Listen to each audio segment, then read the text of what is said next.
نحمده ونصلي على رسوله الكريم أما بعد فقد قال الله تعالى في القرآن المجيد والفرقان الحميد أعوذ بالله من الشيطان الرجيم بسم الله الرحمن الرحيم أفلا يتدبرون القرآن ولو كان من عند غير الله لوجدوا فيه اختلافا كثيرا وقال الله تعالى ولا يأتي الباطل من بين يديه ولا من خلفه تنزیل من حکیم حمید صدق اللہ مولانا العظیم۔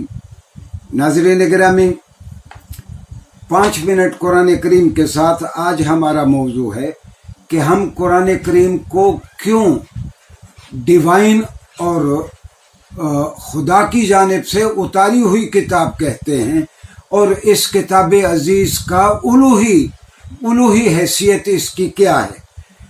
اس پہ میں نے 2 آیات، قرآن کی 20 آیات ہیں جو اس موضوع پہ ہیں، لیکن میں نے 2 آیات یا ان کے حصے آپ کی خدمت میں پیش کیے۔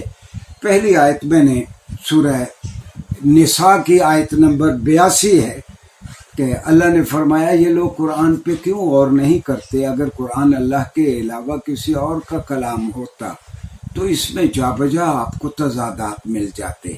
پھر اللہ نے کہا کہ یہ ایسی کتاب ہے، نہ اس کے سامنے سے نہ اس کے پیچھے سے اس میں کوئی غلط بات در نہیں آ سکتی۔ اس کتاب میں کوئی ایسی بات جو حقائق کے منافی ہے وہ اس میں نہیں آ سکتی، کیونکہ یہ بڑی حکمت والے اور بڑے زبردست ذات گرامی کی اتاری ہوئی کتاب ہے۔ ناظرین گرامی،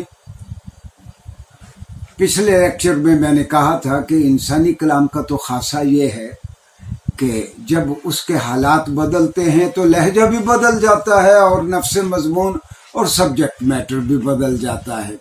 میں نے عرض کیا تھا کہ قرآن کریم کے اس امتیاز کو سمجھنا ہو تو ایک نظر اس طرح دیکھ لیں کہ قرآن کریم 86 صورتیں ہجرت سے پہلے اور 28 صورتیں وہ ہجرت کے بعد اتری۔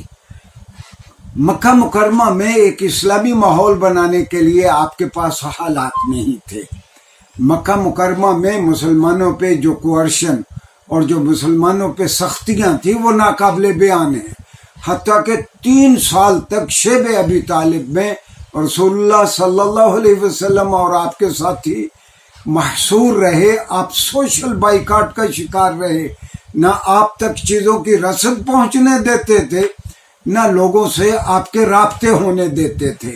گویا محصور ہونے کی ایک کیفیت تھی ہجرت سے پہلے 3 سال شیب ابی طالب میں، اور انہی 3 سالوں میں ایک سال کو عام الحزن کہتے ہیں، جس سال حضرت ابو طالب کا انتقال ہو گیا اور حضرت خدیجہ رضی اللہ عنہا کا انتقال ہوا۔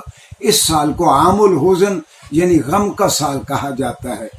ناظرین گرامی، ان 13 سالوں میں بھی قرآن اترتا رہا، اور اس کے بعد جب مدینہ منورہ میں آپ آ گئے تو آپ سربراہ ریاست بھی تھے، آپ سوورن تھے، آپ چیف جسٹس بھی تھے، آپ سپہ سالار بھی تھے۔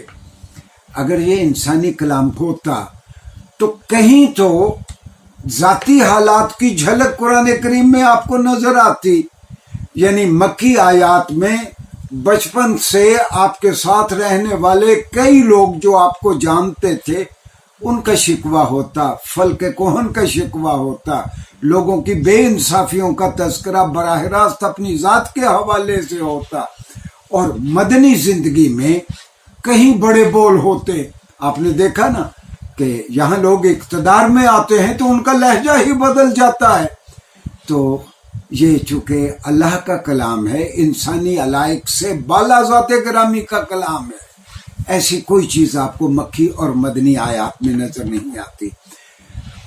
دوسری چیز کہ قرآن کریم کی کوئی دو آیات مفہوم کے اعتبار سے، سبجیکٹ میٹر کے اعتبار سے ایک دوسرے سے نہیں ٹکراتی۔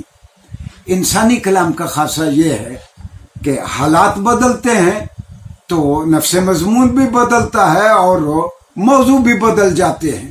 قرآن کی کوئی 2 آیات آپس میں مفہوم کے اعتبار سے نہیں ٹکراتی۔